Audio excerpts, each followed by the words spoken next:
Hey folks, in this lesson we're going to talk all about aperture, which is the size of the hole in your lens. Okay? Now, as we talked about before, aperture, okay, can be variable. You can have a large aperture like this, or you can have a small pinhole like this. Okay? Now, obviously, this small pinhole lets in less amount of light, and this larger aperture like this lets in more light, in the most light. But there's also all these variations of aperture in between, okay? But aperture does something else as well. Aperture doesn't just control how much light is flowing through your lens. Aperture also determines how blurry your background is, which is the depth of field. We're going to talk all about that in a minute, and that's one of the main compelling reasons to actually change your aperture to different settings, okay? Because it adjusts how much depth of field you actually have. Before we get into depth of field in depth, all right, we're going to talk about the numbers, which are called f-stops that are on your lens, okay? Because aperture, which is the size of the hole, is determined by an increment called f-stops. It's an increment like inches, for measurement. F-stops is the size of the hole in your lens, okay? Now, there's this crazy scientific, mathematical equation to how the f-stop is, calculated. We're not going to go there. But there is one thing that's a little bit confusing about f-stops. It's the exact opposite of what you would think the numbers would mean. At this small pinhole, this is actually f22. If we open it up a little bit, now we're at f16, f11, f8, it's kind of middle of the road, f5.6. This is the moment that it transitions to a decimal point. Don't worry about that. It doesn't need to be confusing. It's a smaller number than f8. And then the next one is f4.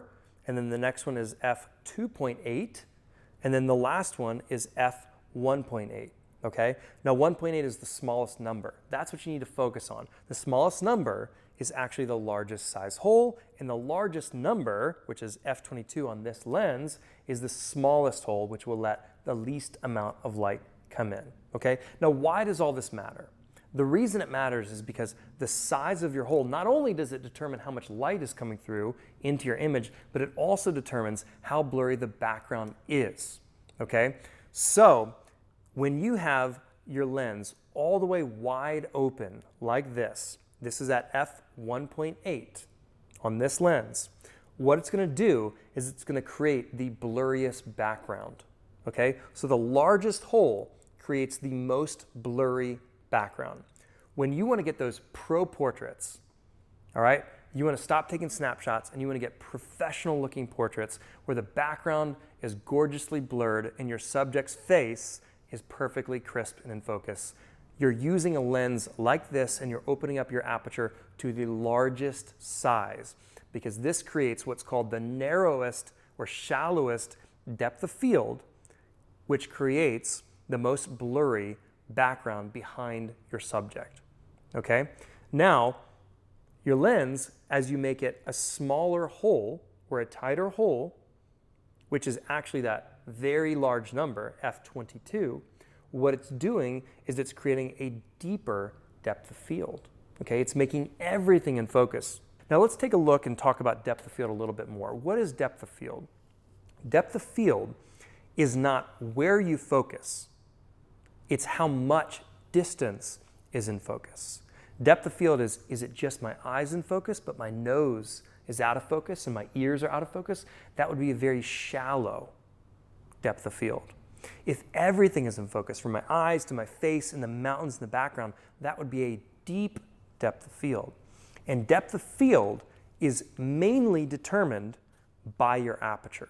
Now, there are a couple other factors that do also contribute and determine your depth of field, but we're not going to talk about that in this course. We'll focus on that in the Master Your Camera 201 course, okay?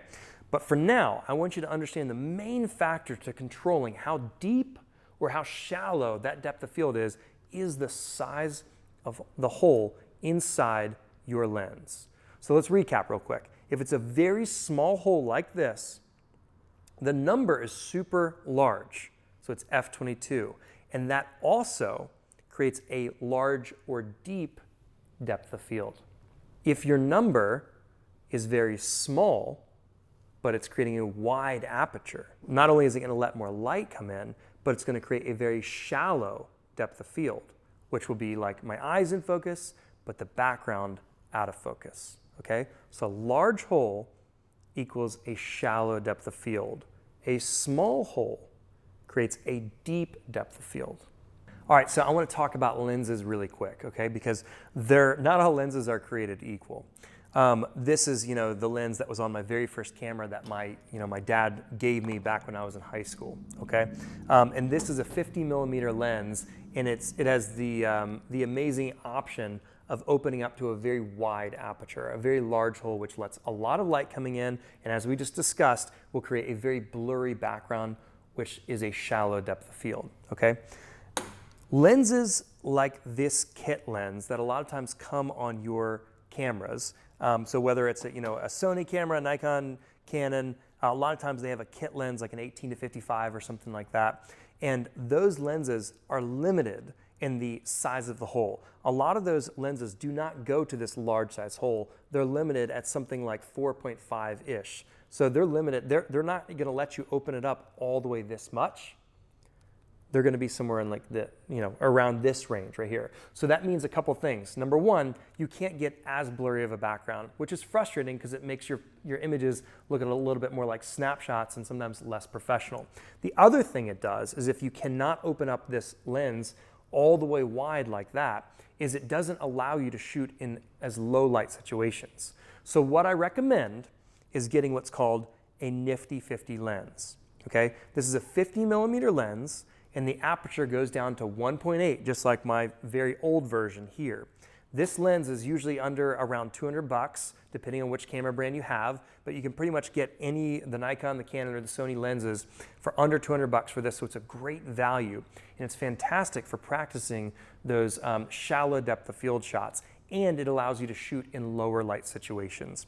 Unfortunately, these kit lenses, which usually come with your cameras, are a little bit cheaper. They're inexpensive to make for the manufacturers, and they're just not as great for low light situations. They're not as great for portraits when you're trying to create those shallow depth of field shots with the blurry backgrounds, okay? So controlling all the factors inside of your camera, like aperture, which we've been talking about, which is the size of the hole, and controlling shutter speed, which we're gonna be talking about next, all right? And controlling ISO, which we haven't talked about yet, there are some baby steps. So to make this simple, we're just gonna control one factor at a time. In this next lesson, we're gonna set our cameras on an aperture priority mode, okay? So depending on which camera you have, we're gonna demonstrate this on a camera that looks just like yours. So just pick the camera that most closely resonates or is exactly the camera that you have. We're gonna determine just our aperture using aperture priority and let our camera simply set the ISO and the shutter speed for us, so we're not having to worry about that. We're just setting our aperture. I'll see you in the next lesson.